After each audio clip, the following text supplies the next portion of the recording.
আসসালামু আলাইকুম প্রিয় গাইস। প্রাসঙ্গিক কিছু কথা নিয়ে আজকের ভিডিওটা করছি। আমাদের সমাজে এরকম অসংখ্য মানুষ বাস করে যারা বাহ্যিকভাবে অনেক সুখী মনে হয়, কিন্তু ইন্টারনালি তাদের অনেক কষ্ট, ক্ষোভ, বিরহ, যন্ত্রণা হৃদয়ে পোষে সারাক্ষণ।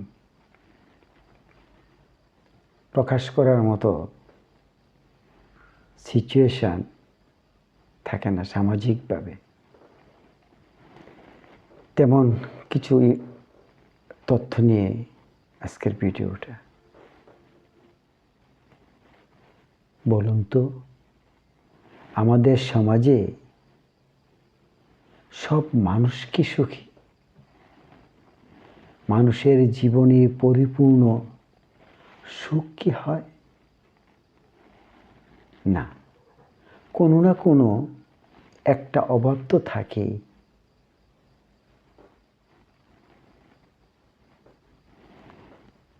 সব মানুষ জীবনে পরিপূর্ণ সুখী নয়, সুখী হতে পারেও না। কারো হয়তো কিছু টাকার অভাব বোধ হয়, কেউ প্রিয়জন অথবা কেউ কেউ একটা ভালো বন্ধুরও অভাব বোধ করে।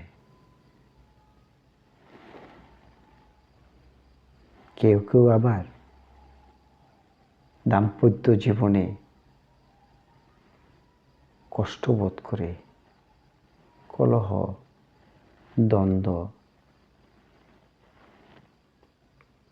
আন্তরিকতার অভাব।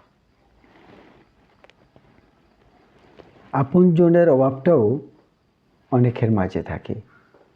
পরিবারের ৮-১০টা মানুষ একরকম সমমনা হয় না। মা বাবার বাহিরেও কিছু অভাববোধ হয়। কেউ কেউ রক্তের বন্ধনে গৃহত্যাগী হয়। হতাশা, বিরহ, যন্ত্রণা, কলহে, আত্মত্যাগের মতো, আত্মহত্যার মতো পরিকল্পনাও মাথায় অঙ্কন করে। কেউ কেউ আবার তার চেয়ে আরও কঠিনতর বিরহ হৃদয়ে পোষে। প্রিয় বন্ধুরা, এই সমস্ত কিছু মানুষের জীবনে ওতপ্রোতভাবে জড়িয়ে আছে। কেউ প্রকাশ করে, কেউ করতে পারে না। এমন মানুষের সংখ্যা, করতে পারে না এমন মানুষের সংখ্যা এই সমাজে বেশি। তাই সামাজিকভাবে কোনো মানুষকে তুচ্ছ তাচ্ছিল্য করার পূর্বে তার সম্বন্ধে একটু চিন্তা ভাবনা করুন।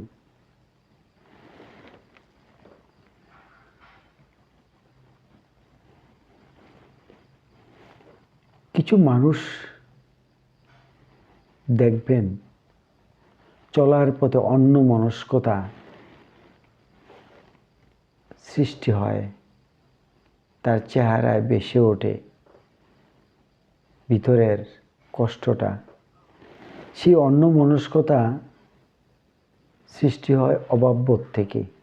যে কোনো একটা অভাববোধ, হয় টাকা, না হয় হৃদ্যতা, না হয় ভালোবাসা, না হয় কোনো কিছুর একটা শূন্যতা, অভাববোধ থেকেই অন্যমনস্কতা সৃষ্টি হয়।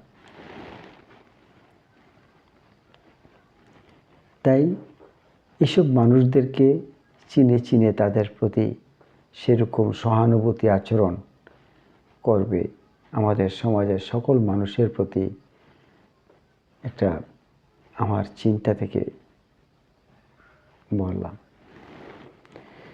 আপনিও হয়তো একটু খেয়াল করে দেখেন, কোনো একটা বিষয় তো আপনারও শূন্যতা রয়েছেই, আপনিও পরিপূর্ণ সুখী নন, যেমনটা আমিও পরিপূর্ণ সুখী নই। তারপরও স্রষ্টার অসীম নেয়ামত